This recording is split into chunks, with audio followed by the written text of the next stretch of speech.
আপনার আব্বার সাথে বহুত কিছু ভালোবাসা রাত্রে 2টা বাজে ভালো আছেন? আজকে তো সেই হিসাবে শীত মনে হয় একটু কম। সবাই ভোট দিবে আপনাকে, আমাদের সবাই ভালো আছেন? কুবা মসজিদে আপনি বক্তব্য দিয়েছিলেন। জি।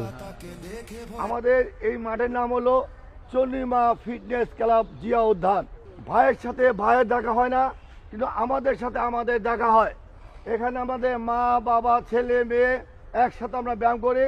মুদির দোকান থেকে আরম্ভ করে প্লেনের ব্যবসায়ী, পিয়ন থেকে আরম্ভ করে সচিব, মন্ত্রী, মিনিস্টার, সবাই আমরা এখানে একসাথে ব্যায়াম করি। খুবই ভালো লাগতেছে। আপনারা এখানে ম্যাক্সিমামই বাংলাদেশের খুব গুরুত্বপূর্ণ এবং সিনিয়র সিটিজেন্স।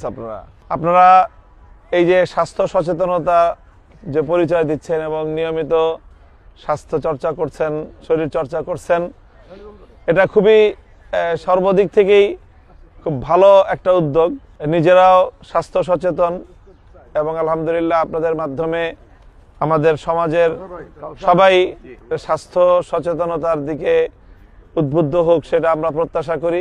এই যে সকাল সকাল ঘুম থেকে ওঠা এবং সকাল সকাল নিজের কার্যক্রম শুরু করা, ফজরের নামাজ পড়া, এটা অনেক বড় একটা বরকতের বিষয়। হাদিসের মধ্যে রাসূল সাল্লাল্লাহু আলাইহি সাল্লাম বলেছেন, তিনি দোয়া করেছেন, আল্লাহুম্মা বারিক লি উম্মতি ফি বুকুরিহা, যে আল্লাহ আমার উম্মতের সকালবেলায় ভোরবেলায় তুমি বরকত দান করো। এই জন্য ভোরবেলায় যে ঘুমায় থাকে সে একদিকে স্বাস্থ্যগতভাবেও সে ক্ষতির সম্মুখীন হয় এবং আরেকদিকে তার বরকত নষ্ট হয়ে যায়। তো এই জন্য এই সচেতনতা সবার মধ্যেই প্রয়োজন। আমির ভাই আমাদের একেবারেই মহল্লার লোক, আমরা একই মহল্লায় থাকি দীর্ঘ বছরের পর বছর।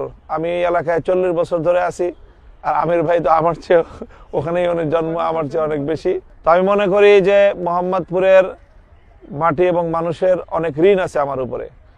আমি 40 বছর ধরে মোহাম্মদপুরে আছি। 1986 সালে আমি বাবার হাত ধরে মোহাম্মদপুরে এসেছি।